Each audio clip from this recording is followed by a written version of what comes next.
Para que vocês visualizem melhor as potencialidades dessa ferramenta, eu vou dar uma pausa na nossa composição e vou explorar um pouco essa ferramenta nesta imagem. Essa imagem já tem um ponto de fuga definido. Como nós podemos fazer para identificar esse ponto de fuga? Primeiro, vou criar uma camada, me certificando que em preencher com esteja transparência e OK. Eu vou me aproximar aqui do meu fio e com a ferramenta pincel, eu vou clicar em qualquer ponto aqui do meu fio. Vou segurar o Shift do teclado e vou desenhar uma linha de forma que ela fique alinhada aqui com este meio fio. E vou prolongar, ela vai mais ou menos nessa direção, né? E ficou um pouco inclinada, eu dei Ctrl Z, vou refazer, mais ou menos assim. A mesma coisa eu vou fazer aqui, ó, a partir deste meio fio. Fica neste ponto. Intuitivamente, pessoal, já dava para deduzir que era aqui, afinal, todas as linhas elas vão convergindo para este ponto e nós vamos ter a linha do horizonte bem aqui, né? Mas pode ser que em alguma outra imagem que vocês tenham, esse ponto não esteja tão claramente definido. Portanto, vocês podem utilizar esse recurso de desenhar linhas para poder encontrar o ponto de fuga. Agora eu vou utilizar a ferramenta texto e vou escrever aqui um texto qualquer. Vou aumentar o tamanho da fonte aqui em opções de ferramentas, vou colocar 300, vou colocar um pouco maior, vou colocar 600. Vou mover o texto, centralizar e vou utilizar a transformação 3D. Clicar aqui no texto, vou aqui na primeira opção, ponto de fuga, vou definir o ponto de fuga como este ponto aqui. Vou aqui em ângulo, vou definir em x 90 graus. Vou aqui em mover e vou posicionar e percebam que ela está alinhada com a rua, com os elementos aqui do desenho. Eu quero colocar mais para trás, eu acho que está muito para frente, então eu vou aqui no eixo Z.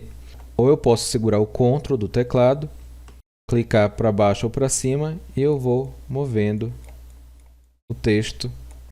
Quando estiver na posição que eu desejo, basta eu ir em transformar. Ó, eu adicionei um outro texto e vou aplicar a mesma técnica.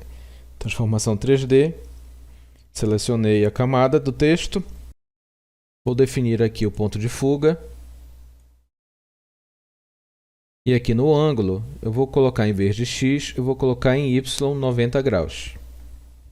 Vou agora em mover e eu posso posicionar o texto como se ele estivesse aqui alinhado no sentido da altura. Vou tirar as linhas, a camada que contém as linhas. Eu adicionei um outro texto e eu vou querer deixá-lo aqui para a direita. Se eu fizer aqueles passos,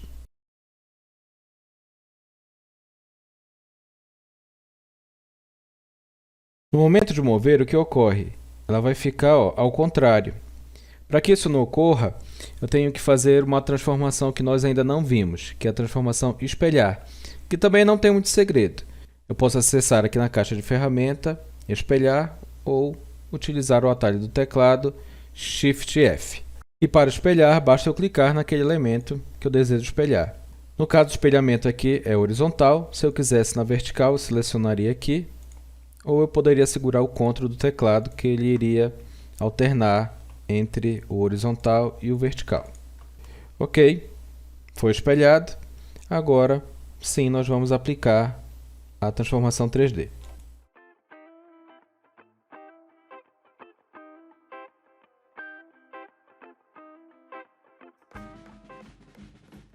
Agora, como vocês podem ver, o texto não aparece espelhado. Se eu quiser esticar este elemento, uma outra configuração possível é alterar o campo de visão, que vai deixar a imagem mais esticada ou mais achatada, falando de uma forma mais simplificada. Definir a posição, aqui. Pronto, finalizei. Basta transformar.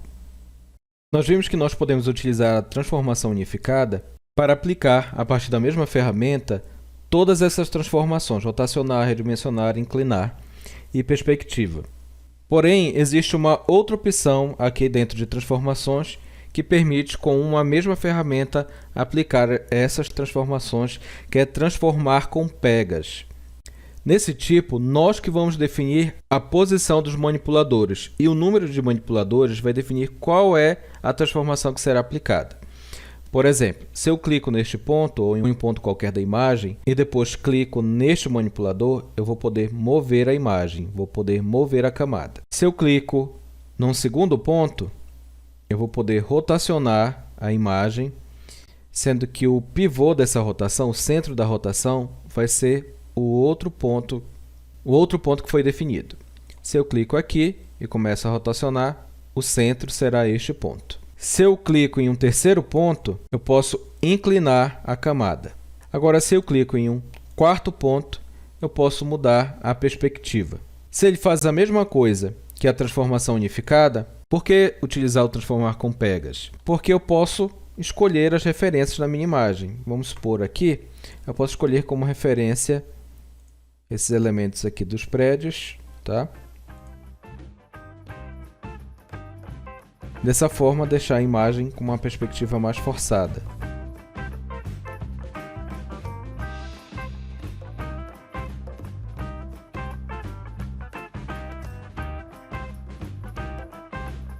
Se eu precisar remover os pontos, eu aperto o Ctrl e clico no ponto, ele será removido. Se eu segurar o Shift, eu posso mover a posição do ponto. Terminei, venho em transformar. Eu redimensionei a imagem, mas o que ocorreu? Aqueles elementos que estavam nas outras camadas não acompanharam essas transformações que eu fiz. Como é que eu posso fazer para que eles acompanhem? Como eu não fiz uma cópia da camada, antes de começar a fazer as transformações, eu vou aqui em Arquivo, Abrir como camada, e vou abrir o mesmo arquivo, só que ele não vai abrir separado. Ele vai abrir neste mesmo arquivo que eu estou trabalhando com uma nova camada. Dessa forma, eu tenho a imagem original disponível aqui para mim. Vamos fazer o seguinte, nós vamos ligar as camadas de texto e esta camada. E vamos aplicar uma transformação nesta imagem. Pode parecer que somente a camada da imagem está sofrendo as transformações, mas vocês vão perceber que no momento em que nós demos transformar, as outras camadas também serão alteradas. Se eu quiser, no momento de fazer essa transformação, visualizar nas outras camadas, eu tenho que escolher esta opção aqui, pré-visualização combinada. E nesta opção, pré-visualizar itens interligados, o que ocorre? Na hora que eu começar a fazer as transformações, ele vai mostrar. Observem que tem um certo atraso em relação ao contorno e à pré-visualização da imagem. Se eu deixar aqui em pré-visualização síncrona, esse atraso vai ser diminuído, porém vai aumentar o consumo de recursos do computador. Então, se o meu computador é mais lento, tem menos processamento, nós podemos tirar essas opções e deixar somente exibir imagem de visualização. Particularmente, eu prefiro deixar pré-visualizar itens interligados.